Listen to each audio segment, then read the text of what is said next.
We have a quick start in this one as we are underway here at the Blue Cross Arena. The Amerks wearing the dark blues, shooting in the net to our left, and making his first stop of the game, Devin Levi in the goal to our right. The puck flipped high in the air and out to center ice. Knocked down, swept aside, but again into the Rochester zone. Amerks turn back for it. Down behind the net, cleared by Johnson. Adams brought it back on the near boards. Dunn drops it back. Johnson in his own zone for the Amerks, off to Rathbone. Lays it back at the right point. Again, the left side for Clegg, wrist shot in, and hits something, goes wide. Grabbed off the backboards by Halverson, who decides to hold on for the face-off. 8:54 to go. And we have a little more pushing and shoving in behind the net. Schmidt has his helmet pulled off by Murray. There is no score thus far. And then Dumont went in to try and jump after Isak Rosean.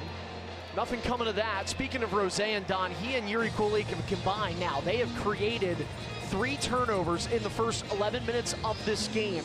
There was run right there that ultimately led to the big scoring chance from Kale Clegg that Halverson turned away. But in the playoffs, those turnovers, those mistakes, they're at a premium. Both teams are not going to give up a lot. You got to the postseason for a reason. It's because you're a darn good hockey club. So Rochester wants to try and take advantage of those turnovers as they present themselves more. Comes around to the near point, bobbled by Crozier, but does keep it in. His shot wide, comes down the far corner, pass to the backdoor side, but no shot there from Pouliot. On the right wing, takes it, now a shot, and that one missing the short side. Amerks after it, in the corner, Emmerich player hooked down, no call, Pouliot in front, there's a shot, glove stop by Levi, and he holds on, but who was it, Novikov was hauled down the corner, and there was no call. Kept alive on that point. Sent down low by Rochester, centering feet in front. Yops got denied by Gabe Fortier. Crunch take the puck. Fortier clears. Up for Sherry. Nice move. Sherry shoots, scores! Connor Sherry! He scores 21 seconds into the second period. And Sherry off the rush gives the Crunch a 1-0 lead in game 1. Oh, what a move by Sherry. Gained the line, shot it through the legs of a defender. Right past the outstretched arm of Levi. And the Crunch, 21 seconds into the second period, take a 1-0 lead. The red line rips it into the offensive zone on the right wing boards. Pouliot pokes it down low, in behind the net. Brown with his steal, comes up the left wall. Brown up the left point for Santini, shoots it intentionally wide. Off the back wall, wraparound attempt in front, they score! Dylan Duke on the wraparound, it knocked around and ends up in the back of the goal. And the Crunch have 2 goals in the first 3.5 minutes of the second period, and they've got a 2-0 lead. Well, their 2 leading goal scorers, Connor Sherry and Dylan Duke, both had 20 in the regular season, and they pick up right where they left off. Duke on the wraparound gives the Crunch a 2-0 lead. So goals for Sherry and Duke here early in the second period. Looked like that one was a save made by Levi, may have gone off the back of his defender near the crease. And the Crunch have scored twice early in the second period and have a 2-0 lead in game 1. Taking a look, is Metza couldn't find the lane. There's a glove dropped in front of the net, spin around shot off a skate. That coming down the far boards, hammered around behind the net by Novikov. Getting to the loose puck, Warren dropping it back, right point kept in by Metza again. Shot to the net, in front, Warren fanned on it, gets a shot away, scores!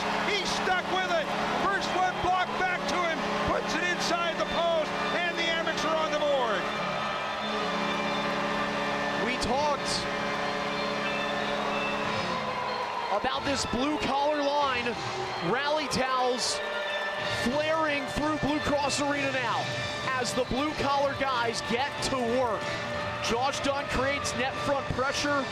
He takes eyes off of Brendan Warren, making him available, and Brandon Halverson in goal is kind of seeking vision to find this puck. He just can't do it. It's not the best angle of a shot. I don't think any of the 3 goals that have been scored in this period have been those finesse goals that you'll see in the regular season. This is playoff hockey. That's a playoff goal, and the Amerks are on the board. Line starts to bring it forward, but drops it back.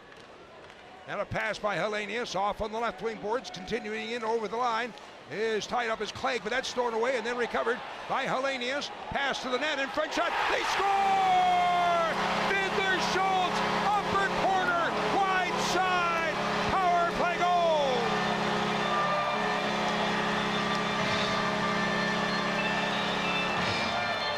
Well, we said this team has the ability to rally, and they did not spend too much time waiting on this one. Crunch were up 2-0 about 4 minutes into this period. We're not even 8 gone, and it's 2-2. That is the firepower of the Rochester Americans. And Don, you talked about it earlier. The big difference here, the Amherst, as good as they matched Syracuse when it came to not allowing a lot of goals, they were funneling the back of the net on the other side of the ice. And Riley Fiddler-Schultz from the left circle snaps it past the glove of Halverson. We start over with 12:46 to go in the second. From behind the net, centering pass attempt in front. That one bopped loose in the corner, drawn back. Al on the near side, taken by Rusek on the left wing. Down to the back post, tried to feed it across. Out the other side, penalty now expires, and they're up to the top, and a shot from there. They score! Clegg rips it inside the left post. After the penalty had expired, Amherst take the lead.